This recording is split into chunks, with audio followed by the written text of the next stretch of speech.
Birden bir kөнне бу хәл булган хәл әлбәттә.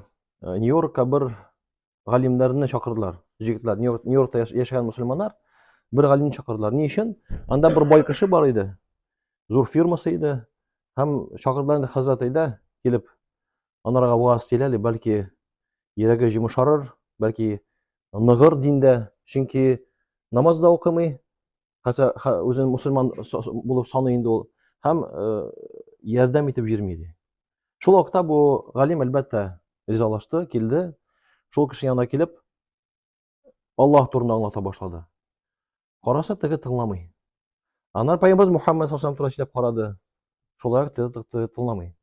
Кыямәт көн турында сөйли башлагач, шулай ук игътибар бирмәде һәм ахырда әйтте: "Шейх, син газапланып торма инде, кирәкми, сөйләп утырма. Теге әйтә, Аллаһ Тәгалә син белән разый булсын. Иң беренче әйтергә иде, тыңлыйсың килми дип." Һәм шул вакытта шул галим күңелсезләнде инде. Каян килеп бит вагаз сөйләргә, нитәргә. Хәтта аның савабы була инде әлбәттә, Аллаһ ярдәм белән. Һәм шул кеше, бай кеше шуны күргәч, анарга әйтте: "Син күңелсезләнмә ди. Менә мин сиңа вәгъдә бирәм ди." Нинди вәгъдә бирәсең ди?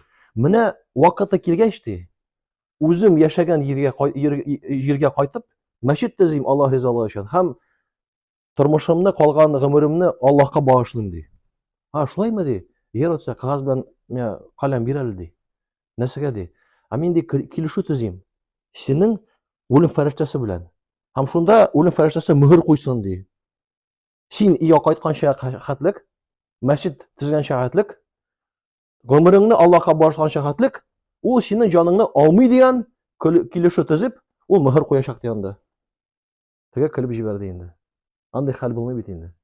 Пәйгамбер Мөхәммәд саллаллаһу алейһи ва саллям бер хадисе бар. Мәгънәсе шундый аны була. Ул сахих хадис. Әгәр дә кеше менә бу дөньяда аның асыл нияте, теләге менә бу дөнья белән генә булса, нәрсә була? Беренче, Аллаһ Субхана ва Тәгалә фақирлекне күз арасына куянын.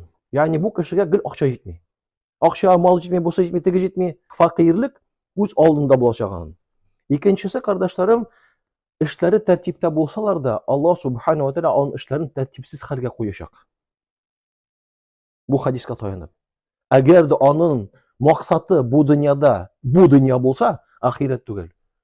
Бөтен эшләрен тәртипсез хәлгә куячак Аллаһ Тәгалә.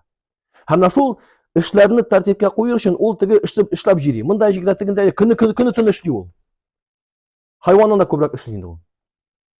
Ләкин хәлгә бер нәрсә килми. Һәм өченчесе монда.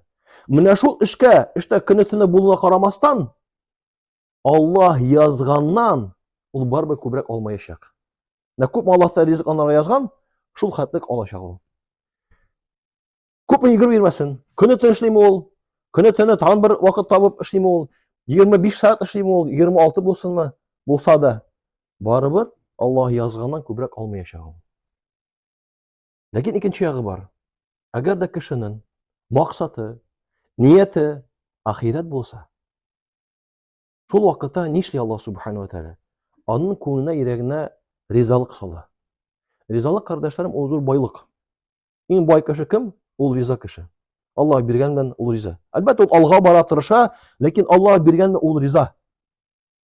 Икенчесе, Аллаһ Субхана ва Тәгалә эшләрен тәртипкә куя. Тәртипсез хәлдә булсалар да, Аллаһ Тәгалә барып тәртипкә куялар.